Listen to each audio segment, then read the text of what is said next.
Hello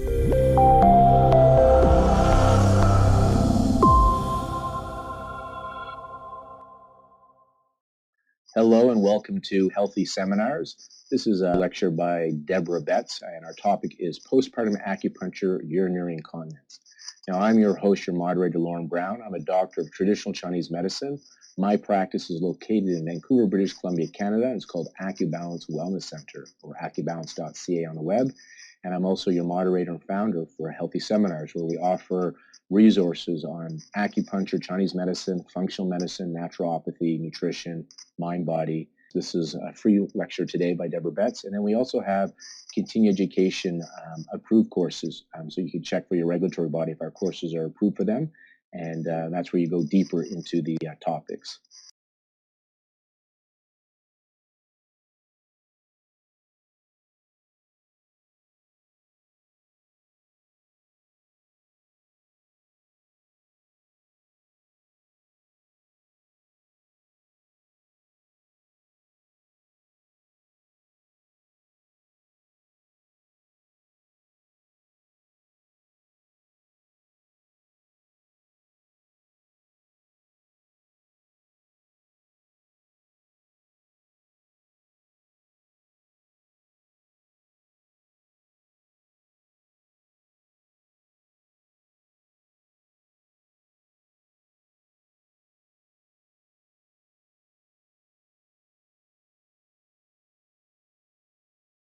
So let me introduce our topic today, acupuncture for postpartum urinary incontinence.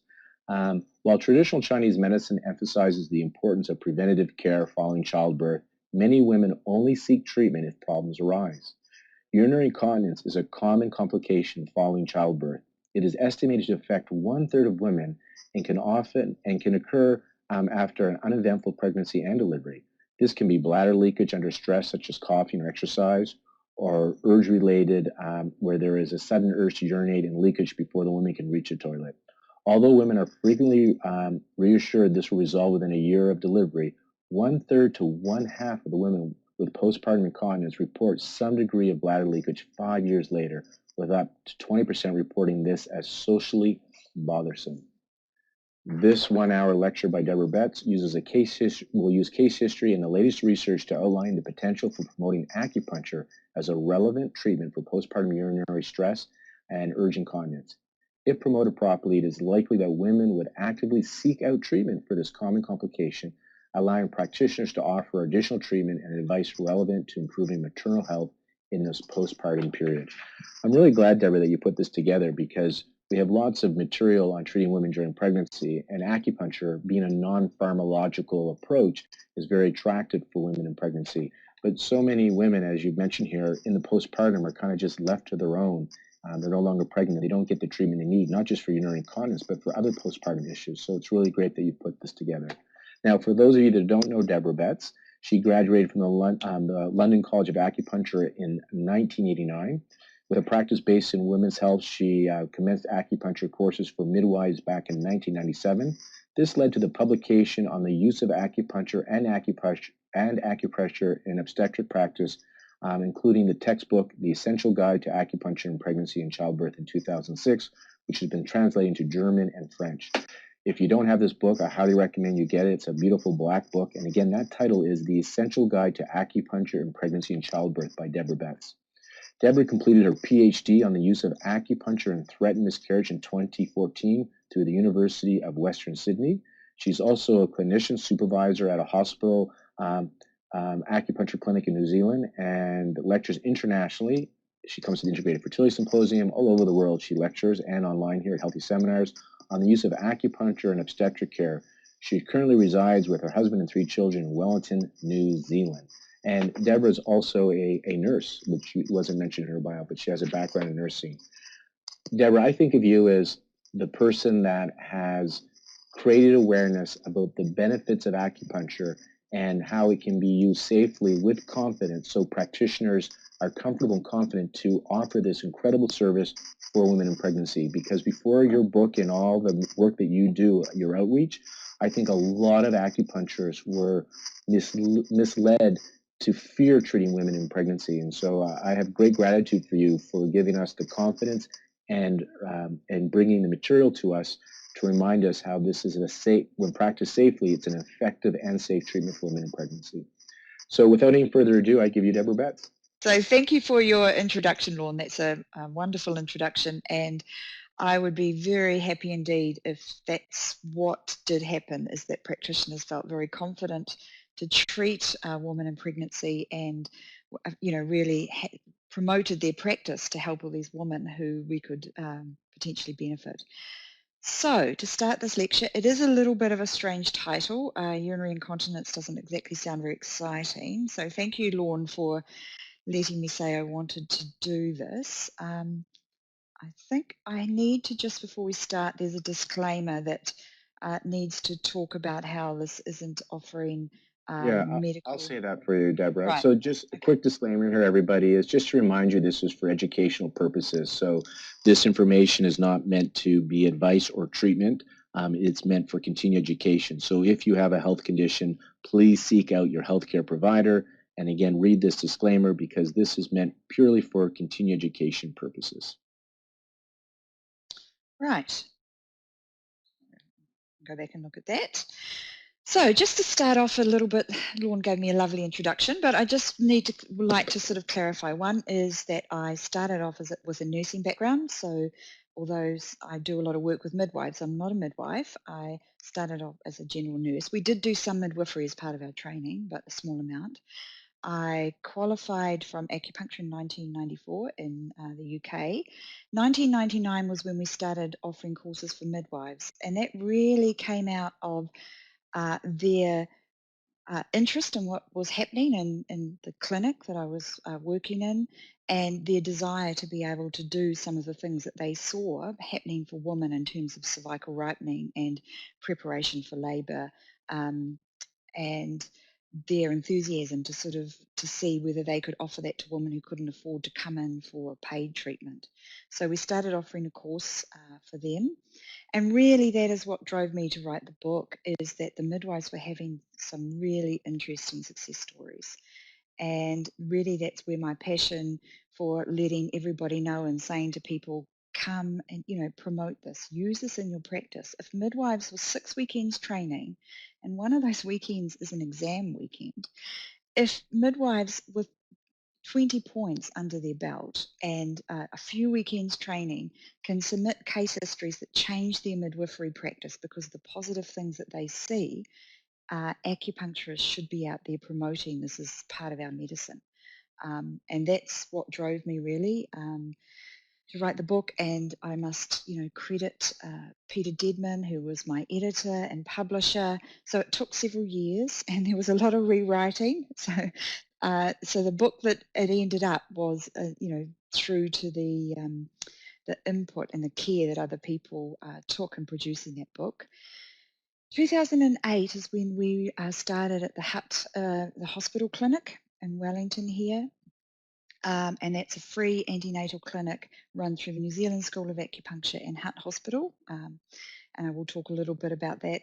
And the idea here is that people sort of sometimes assume, oh, well, in New Zealand it must have been different. There's all this skepticism here, and no one will talk to me, or they don't, think acupuncture is useful in pregnancy. They didn't here either. And so it was when the midwives started practicing acupuncture, and they were using it on some of their women in the hospital wards, they were told to leave the room.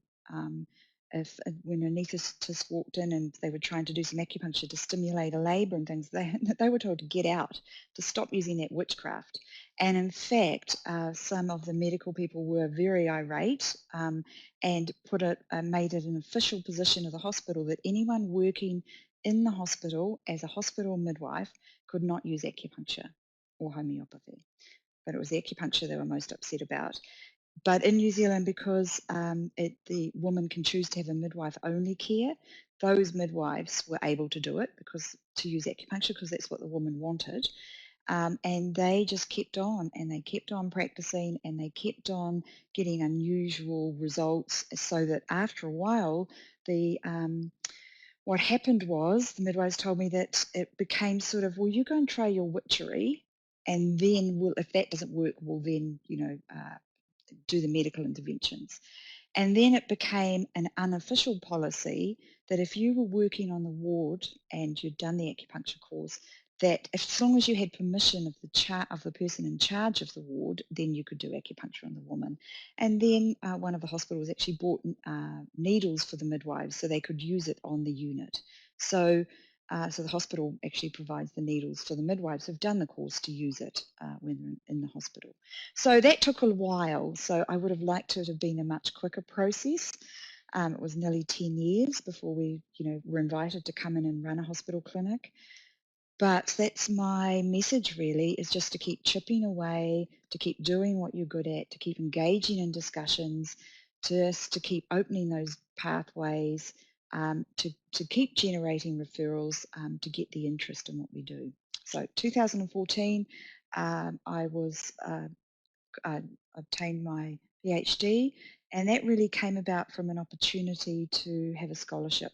So that I'm very grateful to the University of Western Sydney and my supervisor, Professor Caroline Smith, for sort of engaging me and convincing me that that would be possible to get involved in research. So and now I do a lot of online work, and I work part-time on a master's course here, as well as just promoting courses online. So moving forward, what we'll be going to be doing for this lecture is I just want to do a brief introduction around the topic. I want to talk about the realities of clinical practice for postnatal care, Western medical options. This talk really comes, as does a lot of what I lecture about, from clinical practice to begin with, and then going and looking at the literature to find out what else is there, to develop rationales around what might be the most useful. And I want to end with the potential of using this in practice. So as I said, we have a maternity clinic. It's free outpatient, so it's an outpatient service, and it's been going since 2008.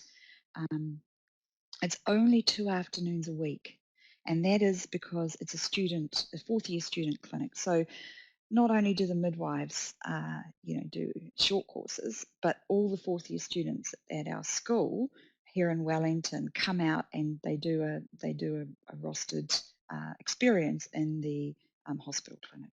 So the clinic only runs for 2 afternoons a week, and it only treats pregnancy and postnatal conditions, and it's supported by Hutt Hospital, and it only runs for 30 weeks because of all the holidays. So we can only run, during the school terms, etc. So I just wanted to sort of show that we consistently treat, even though we're doing a small amount of practice, 130 women a year. You can see they only ever have 2 or 3 treatments each at a mean, just because we have waiting lists. So they're sort of booked in for 3 treatments, and then after that we have to sort of try and fit them back in. So we do have quite a waiting list, and we could be much busier, and we could see easily double the amount of that woman that we see if we had the resources. So out of all of that, what do we actually treat? So you can see here it's fairly consistent, a lot of lower back and pelvic pain, pre-birth treatment. So that's women come in and say, my midwife said to come in to prepare for labour, and we give them a treatment once a week. So usually 3 treatments at least, sometimes 4 if they go a little bit longer. So 3 to 4 treatments. Postnatal, can you see how that's 5 to 6%? So out of every 100 women we see, only 5 or 6 come back for postnatal visits. And that's really mirrors what I saw in clinic when I was in private practice. The rate of people coming back in for postnatal care was very low. We also see very small, low rates of induction and breech. And the induction really is because if you're doing pre-birth care, these women do not usually require medical induction so much. So that's the whole idea of doing pre-birth, is to preempt that sort of terrible, it's not that women always go into labour on their due date, but when they're allowed to go a week or a week and a half overdue, they don't actually make it to that being medically induced time. So we do very little inductions and very little breech, also because the midwives teach that as well as part of their breech courses. So teach the moxibustion. So we're mainly dealing a lot with lower back pain pre-birth. And the question for me really is, why is this postnatal so low when there's so much we can do? And is it just because it's not relevant? So this is this whole idea that, like it's just old hat. Yes, it's kind of nice to think we should nurture women after having a baby, but reality is modern women are healthy. There's no real need for special care. Postpartum is not really such a time when they would need us. So just a little bit about what is postpartum from a Western medical perspective. It's interesting, there's kind of these phases that it's divided into. So the first 6 to 12 hours is kind of a potential crisis time. So that's when women start bleeding. There's embolism, this horrible embolism thing that can happen, eclampsia. So these are all very dramatic conditions that we wouldn't be involved in at all when Western medicine steps in. So the first up to 12 hours is kind of high alert for potential problems. And then you get this 2 to 6 week time. Really, mostly it's 6 weeks. People talk about where you get this whole changes in terms of, especially in the first weeks, that the body's got to lose a lot of fluid. You've got a lot of emotional swings from hormonal imbalance, well, not imbalances, the hormones rebalancing, etc. There's a lot of immune things that are really interesting in that happening in that time. So the body is in quite a sort of a flux of readjustment. And then the third phase can last up to 6 months officially. And that's when you're going to get the muscle tone and the connective tissue all being sort of restored and coming back into to where it should be. So they do say here that restoration to a pre-pregnancy physiology does not occur until 6 months post-delivery. So I think that's a really important message that we can reinforce. According to Western medicine, it's not until 6 months that muscle tone and that a lot of the physiology of being pregnant is actually supposed to be back to normal.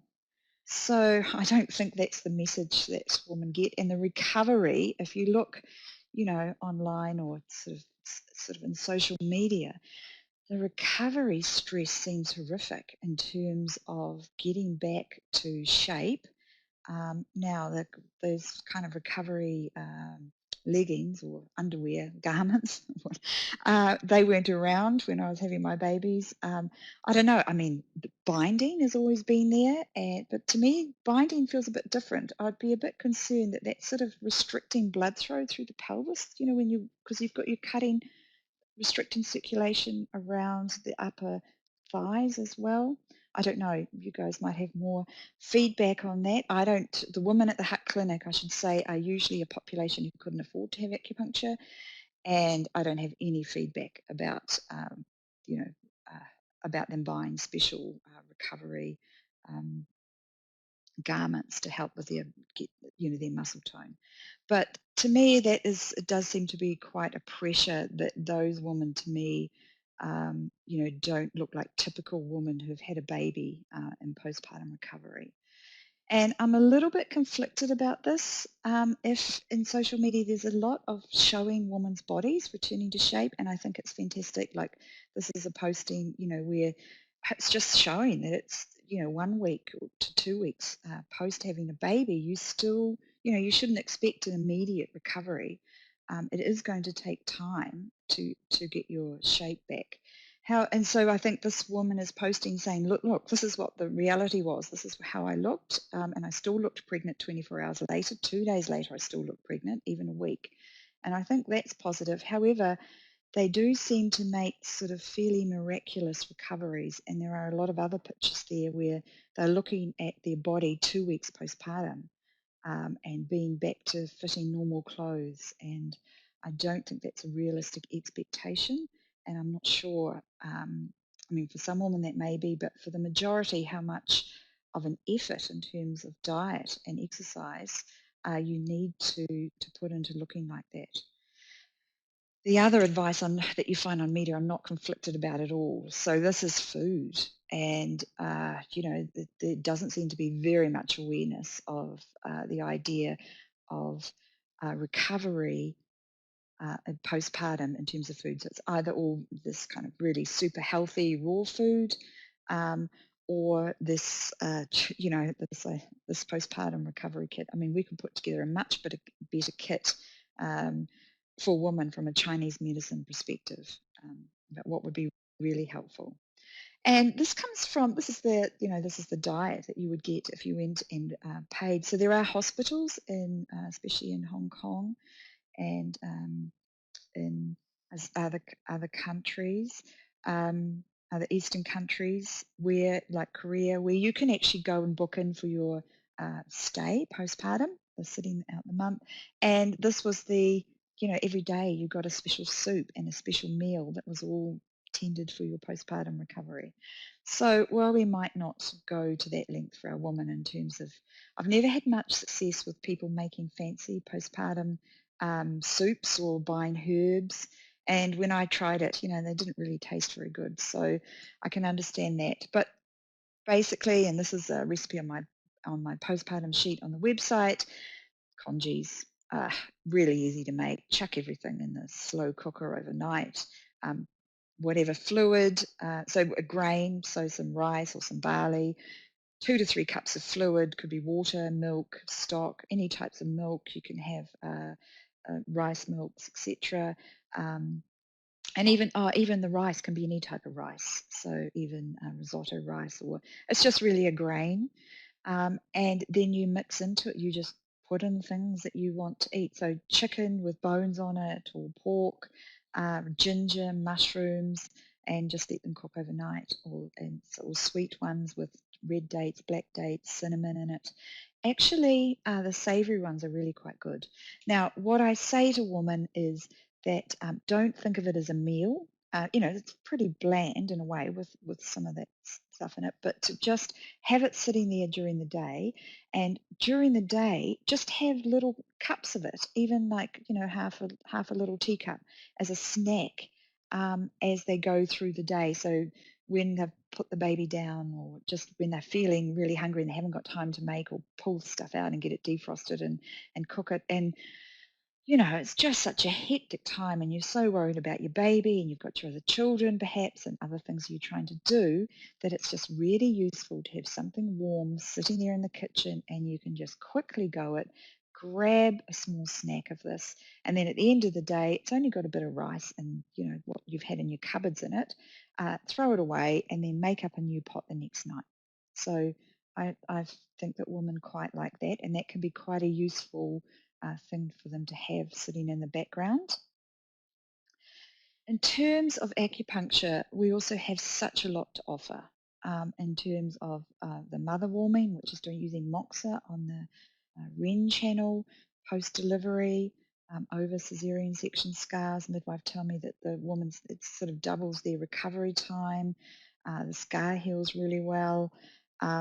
We've got breastfeeding care, acute breastfeeding. Again, this is feedback from the midwives about treating poor letdown and treating mastitis acutely. I mean, they talk about being able to see the red. Often with mastitis, you start getting a red area, sort of as the infection's there or the irritation. And with the needles in, being able to see that, fade in 20 minutes. Temperatures come down because the midwives are quite clinical. And so they'll take a woman's temperature, and it'll be high. She'll be going hot and cold.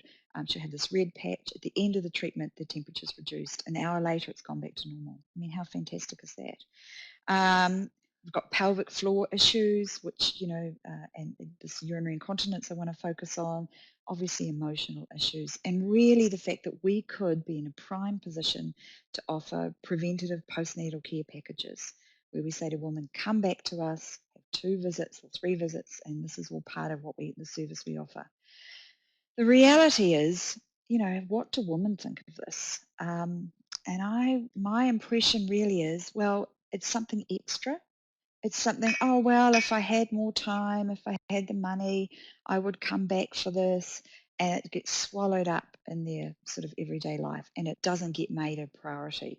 So the reality is that women don't have this wonderful person, not many women, especially not the women I see here, do not have these wonderful people who will take care of their babies for them and have a newborn care specialist to help them out at this time. And so their lives are about juggling, their lives are about taking care of the baby, and we get lost. This preventative care gets lost in all of this. So I think if we could create something that was really relevant, and that it was relevant to women when they were seeing us, when they were actually getting their pre-birth care, that they would book themselves in, that this would become, this is something I must do and I must come back for. And it's not just about, oh, this will make you healthier, etc., because all the focus often goes on the baby, and women think that they can cope. So if you look now, this is becoming much more talked about. So while the medical term is urinary incontinence. However, you'll hear the spritz or leaky business being talked about in terms of pregnancy. And there is a whole lot of stuff online you can find, which is about the fact that many women have this bladder leakage after pregnancy, and it occurs, well, we'll go through and it occurs, but often is maintained after pregnancy. And people, they're being marketed to. So there are special, pads, and the, urinary incontinence pads, which way back when I was nursing were these big sort of thick underwear with sort of great big nappy-like things. And now this is all very trendy and marketed very well, and has, super absorbency and sorts of sanitizing agents in it to stop any unpleasant smells, etc. So they've done a good job of actually making this quite acceptable. It's just in the supermarket. So women are buying these, so they're already paying to treat this urinary incontinence. So stress incontinence is when you get some leakage under stress. That's caffeine or exercise, picking up your child, picking up car seats, and that's quite common in pregnancy, especially hits in around 30-something weeks. Urge incontinence is sort of like the sudden urge to urinate, and actually before you can get to a toilet, you've already got some bladder leakage. And surprise, surprise, they can happen together. So they call that mixed urinary incontinence. So what's happening here, I really just like this little diagram. Stress incontinence is a weakened sphincter, or close, where the bladder closes. And of course in pregnancy you've got all the hormones and you've got the pressure on the bladder, etc. And urgency is when you've got instability of the muscle. So basically, and mixed is obviously when you've got both. So how could acupuncture possibly work to help with these two problems? The Western medicine ideas really revolve, especially around in pregnancy, on what they call pelvic floor muscle training. Those Kegel exercises you can find. I've given you a website from whattoexpect.com, but there's a lot of information out there about doing these exercises, and women can get information from physios, etc., and assessments to do that as part of the pregnancy care. It's postnatal, antenatal classes as well should be talking about this. What is happening with the in this pregnancy and postpartum stress incontinence is that it's often thought that it's related to terrible pregnancies, where you've got like having twins, or weak muscles, or sort of big babies, etc., and births where there's a lot of intervention, so forceps, Ventouse births, etc. But the urinary continence can remain after a pregnancy, even after an uneventful pregnancy and a normal vaginal delivery with no problems. And also people it was kind of a little bit almost, I don't want to say, it was spoken about in the medical literature like C-sections would prevent. The idea was if you had a C-section, then you don't have to do the pushing stage, and therefore that should reduce the incidence of incontinence in women, urinary incontinence in women postnatally. However, I found that while there is some benefit immediately afterwards, in long-term follow-up, it makes no difference. So basically, women, as they go through their lives, there's actually no difference about whether they've had cesarean sections or vaginal births in terms of whether they end up with incontinence issues, stress incontinence. And what is going to become more talked about, I hope, is that if you have three sections or 3 vaginal births, you end up exactly the same after your third baby. So there is actually no advantage in repeat cesarean sections in terms of this stress or urge incontinence for women. And all of this information comes from the articles that I've given you here that you can find as well. So, the estimates vary about how big of a problem this is, but the largest survey to date had 43,000 women in it, and they were surveyed at 30 weeks, which is when this sort of incontinence is thought, by 34 weeks, it's thought to be, if it's there, it's going to stay around to the birth and a little while postnatally. And so that's 31% if you're having your first baby and 42% if you're having your subsequent baby. So that's, if you've seen 100 women a year, a pregnant woman a year in your practice, 30 to 40% of them, as they come up to prepare for labour, will have some stress incontinence. It is thought from that. That's that survey. 6 months postpartum. So usually what women are told is, oh yeah, part of being pregnancy, bit uncomfortable, buy the little sanitary, pad things. Do your pelvic floor exercises. After you've had your baby, all should go back to normal. And that's not the reality. Nearly 50% still have a problem 6 months postpartum. And it kind of gets worse because if you have it 3 months postpartum, you're at 90% risk at having it at 5 years later. And 20% of women report this as socially bothersome. Now, some of these women are really restricting their life because they've got, quite bad leakage problems, and it's quite embarrassing.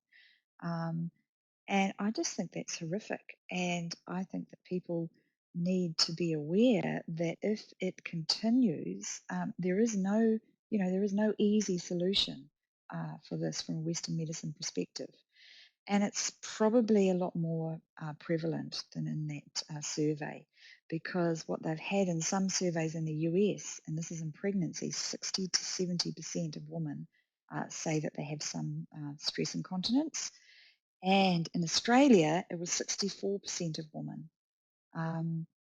So I think it would be very important to start asking this question in your practice when women are pregnancy, to sort of phrase it as, some stress incontinence is quite common in pregnancy. It's estimated it may be high as, 60% of women have some on caffeine. Is this you or something? Try to talk about it with these women. Check that they're doing their exercises, because it's the number one thing they can be doing. And as you can see, that's about it. Doing their pelvic floor muscle training, losing weight. They don't have very much to offer at all. Avoiding irritants like coffee and alcohol and spicy foods and diuretics. I mean, there is not much on offer and for these women at all.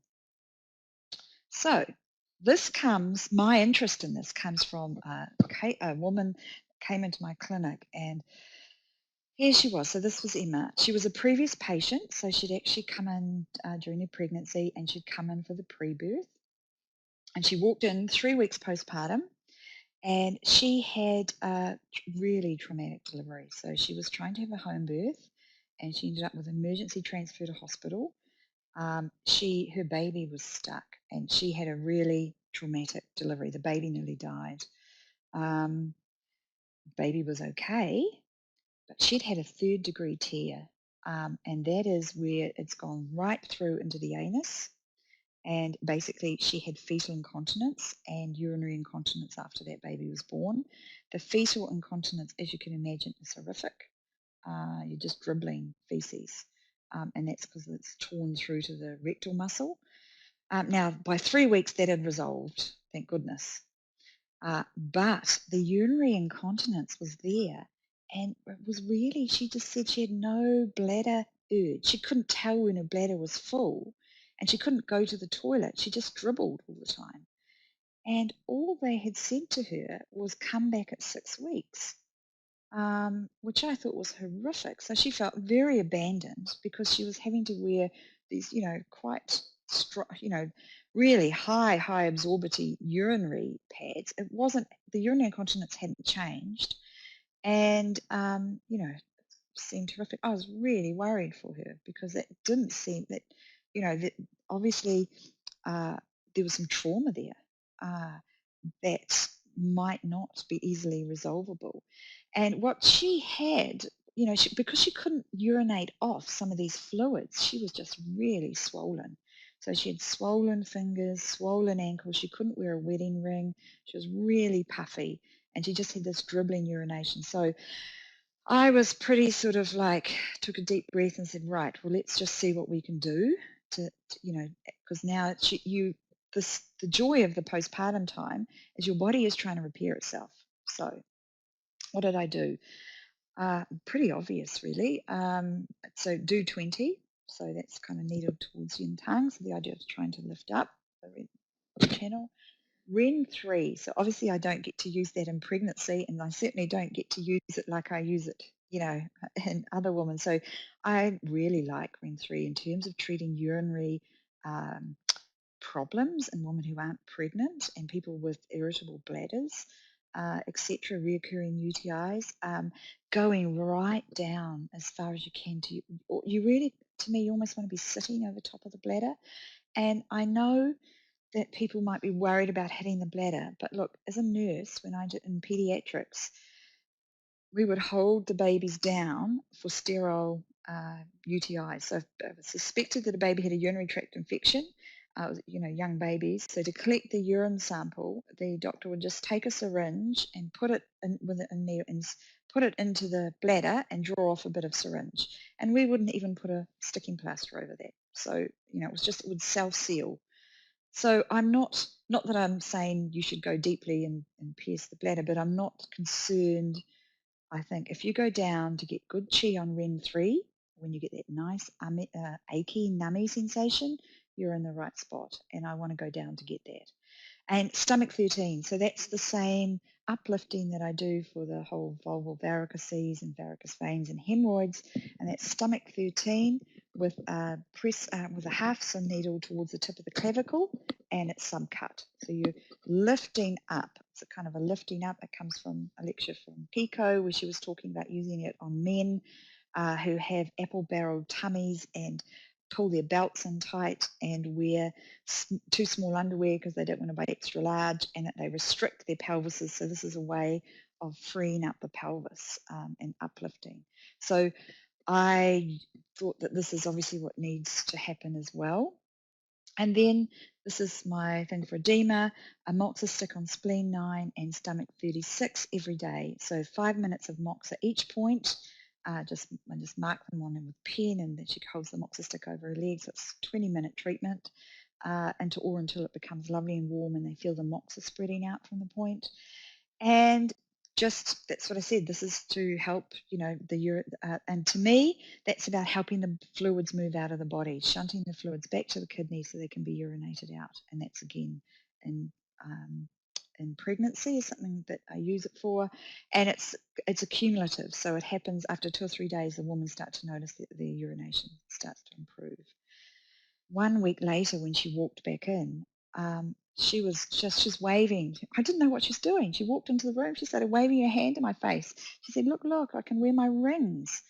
And she could feel now when she wanted to go to the toilet. So she still had some, she's still wearing her pads, but she had a definite improvement, which, I was thrilled about. So she was getting urge to go to the toilet. She was able to urinate. And basically we kept doing the same thing. So I didn't need to keep doing the moxa because she'd lost the fluid, but just that simple treatment. She had press needles in stomach 13. by 6 weeks, so it was 3 weeks we were treating her. She might have had 4 treatments in that 3 weeks. When she, on her final visit back to us, she was just so thrilled, and she'd had a cold, and she didn't even have stress incontinence when she was coughing.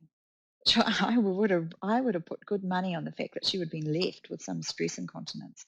And I have no doubt that that's part of that fantastic result was because you were working with her in that postnatal period when her body is actively, you have this window of opportunity to get back to normal.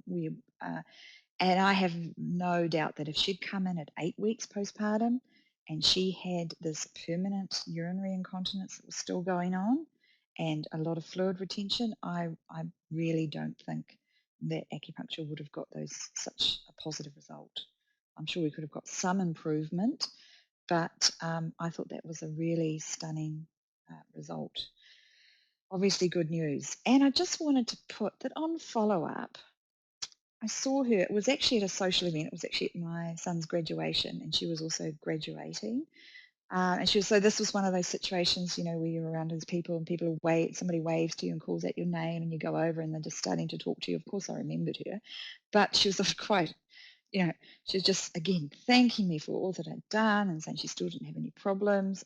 I don't think she went into details about that, about it being urinary incontinence, but the whole, because there was a group of people, but she was just so like, oh, this made such a difference. I'm so glad I came. Now, what struck me was this is a woman who came for pre-birth, who didn't have this wonderful delivery, and not all women, do end up with fantastic vaginal deliveries. There are some women where babies are going to get stuck, where things go wrong. But she was just such a convert to acupuncture because of her postpartum experience. And I just wanted to make the point that I think it's not just about preparing women for labour and then saying goodbye to them. If we could get the majority of people coming back, there's still, even those where the births, where they had problems, there is still such a lot we have to offer them in the postpartum care. So what we're looking at here really is what you might talk about. I like to think that we use evidence to inform practice. So that's really going in also, as well as clinical experience, which is really important, and is looking at the research literature and looking at the Western medical research literature and looking at the acupuncture research literature, because what is out there that we could build on and think about and incorporate into our practice.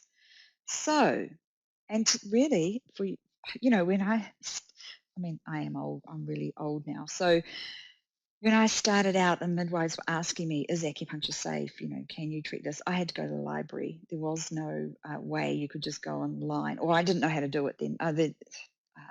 Very early days, but it was dial-up, and the internet was quite a new thing when I started when I was having early practice. So you went into the libraries and you requested articles that you'd found, and you could find them online, but you had to go in and order them from libraries. Nowadays, you can get online, and there's all these free databases.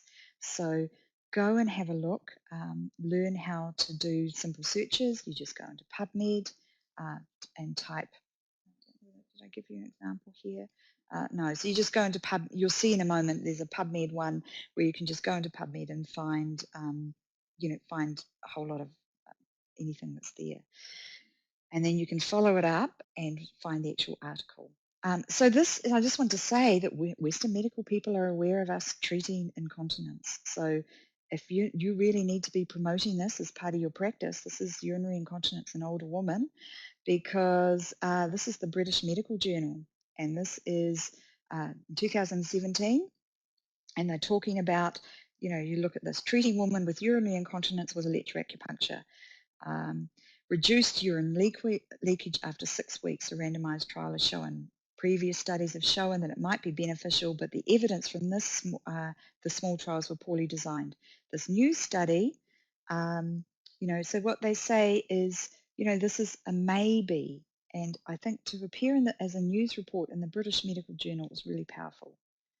So what the study was, it was published in the journal American Medical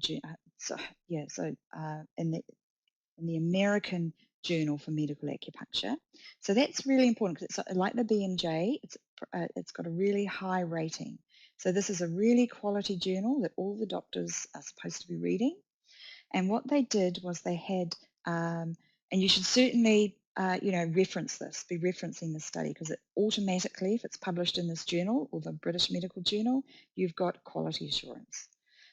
So it was 500 women, mean age of 55, across 12 hospitals in China. They were using electroacupunctural sham 3 times a week over 6 weeks, 18 treatments, and they were using electroacupuncture on bladder 33 and bladder 35. So the study was, what did they find?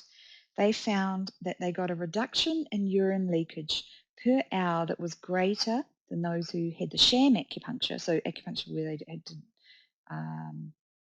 that wasn't supposed to be active, by 7.4 grams. So that's a little bit more than a teaspoon, if you think of a teaspoon as being 5 grams. Now this, I think what you need to be aware of in this study, and how I'd be promoting it, is this was comparable to the decrease that you see with pelvic floor training. So the idea here is to say to people that acupuncture was delivering the same sort of improvements as you got with pelvic floor training. What happens if you put those together? Would you get an even greater benefit for those women? And I think that's a very attractive, proposition. Because the compliance with those pelvic floor training exercises isn't that good. And so what you're saying here is maybe here you've got something that would be really workable. And this is the other study that I thought was really interesting. Again, it's not on pregnant women, but it's on using acupuncture or pelvic floor muscle training for mixed urinary incontinence. And this is a pilot study. So this is a small pilot study. It's only designed to find out, would women even tolerate the treatment? Would they, in a pilot study, it's like there's little point of having a treatment that you're going to run out and you're going to open it up to hundreds of people if you find that people don't like the treatment and they drop out of the study. Or they won't even come into the study because they think it's so weird that they don't want to do that particular treatment. Or you have all sorts of problems with actually delivering, the package of care. So a pilot study is not designed to prove statistical significance against the control group. It's really designed to say, is this even possible? Would this be a good idea to do a larger study on? And if you were to do a larger study, how many women, in this case, women, would you need in your study to work out whether it was chance or not that gave you your results? And so how do you find out, what numbers do you need to achieve statistical significance? So they had 34 women, and they're into 3 groups, and so they got 12 acupuncture treatments over 12 weeks. So they did a pragmatic trial where it didn't even have to be once a week. It was whenever the woman could come in. So sometimes women came in, 2 or 3 times a week and then missed some weeks. So it was sort of a pragmatic, real life protocol. And other women got the pelvic floor training, and then the other group got waitlist control. And the points that they were using, this is interesting because, it's obviously it's published in a physiotherapy journal, but it's a traditional acupuncture approach, and they did CV3, CV4, CV6, spleen 6, kidney 3, kidney 7. And then they could add in pericardium 6, liver 3, spleen 6. So they tried to do alternated front treatments and then back. And then the next time they came, they'd get some back treatments, which were there. Your bladder 31 to 34, bladder 23, 28, spleen 6, GV4 and GV20. And then people could add in bladder 14, 18 and 20 if they wanted to. So that's quite interesting because it's a wider group of points than just using the bladder 31 that they used in the previous largest trial. And their findings, something's happened with my slide here. It looked perfect, I think, when I sent it through. Were the medium changes in the incontinence scores. So they gave them the scores that, they often use in these incontinence studies, and they actually, can you see here that acupuncture had a change of 5, whereas the physio only had a change of 1 and the weighting 1.5. And what you've got is that a score change of 3 is seen to be clinically significant. So what that means is that that change was significant for that woman in their life. So I think that's, I'd certainly be using that to say this is a small pilot study. It was randomized.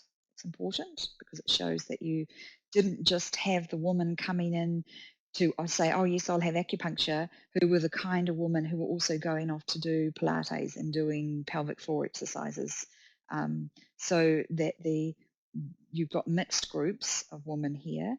So it was randomized, so that's useful. It was only small, so it's only a pilot study, and you didn't get clinical statistical significance, but you wouldn't be expecting that.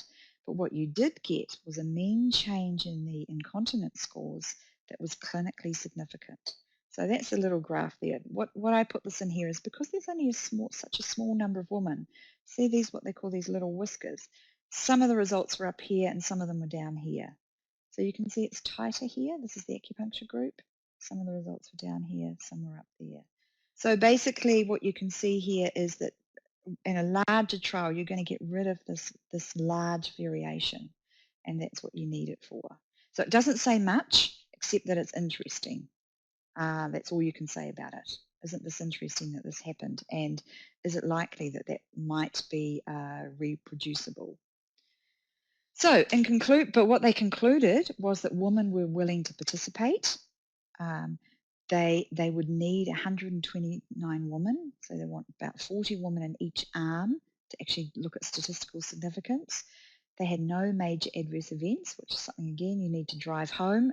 The acupuncture was perfectly safe. They didn't get any unexpected adverse events. I know this is obvious to us, but I think it's something you have to talk about all the time in these studies, is just use them to show that it was safe and there were no major adverse events, because that provides reassurance for people to refer people to you.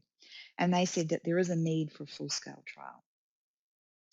So to me, huge potential here for us to work with Western medicine, to go out to Western medical practitioners, and let the midwives, let the maternity units, let the obstetricians, let them know that you are interested in offering women care for postpartum urinary incontinence.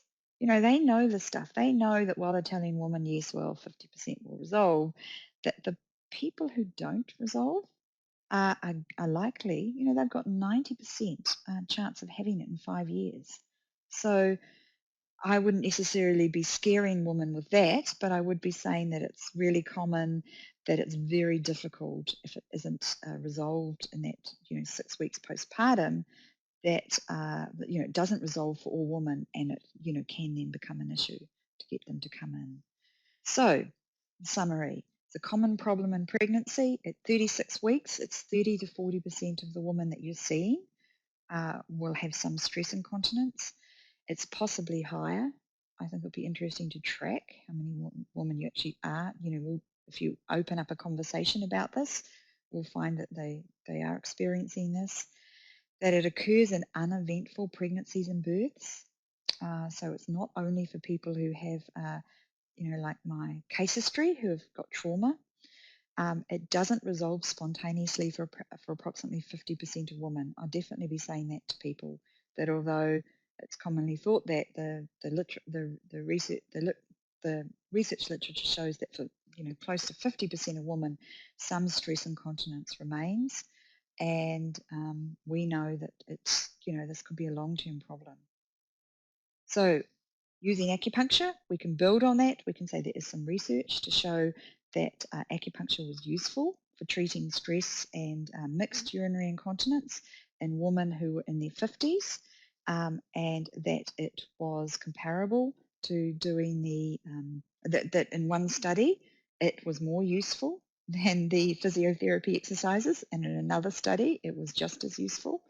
That further research is needed, but that you offer a postpartum care package to look at working with stress incontinence after any sort of delivery, because just as a preventative measure. And then when we have people in our clinics, we're going to add in the moxibustion, and I'm I want people to come back.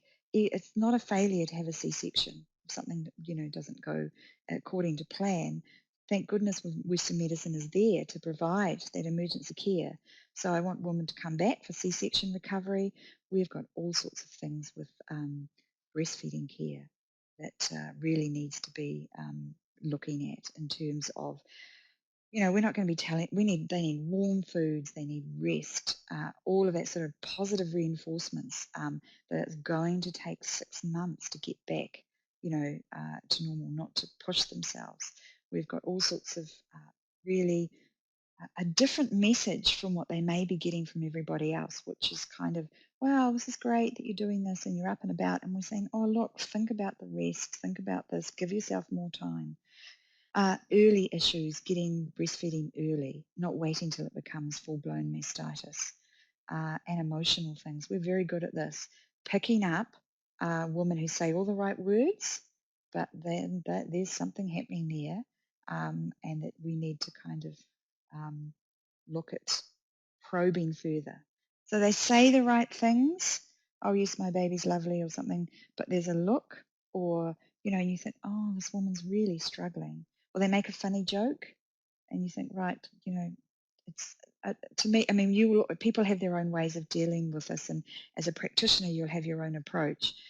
But for me, I'll often go right to the extreme and say, look, it's not uncommon for women to really wish that to have thoughts about if their, baby died, then they'd have a good night's sleep, So it's sort of saying for women to open up and say, oh, no, I don't do that, but, I am really finding it hard. And, so I think you will have your own approaches. And one thing I would say with that is know who to refer to. If you have any inkling, if women are voicing anything that rings alarm bells with you, talk to them, get them some referral. One of the leading causes of postpartum mortality in New Zealand is suicide. So, this whole idea of early detection, getting them early help, most, the overwhelming majority are women who are just a bit tired and exhausted.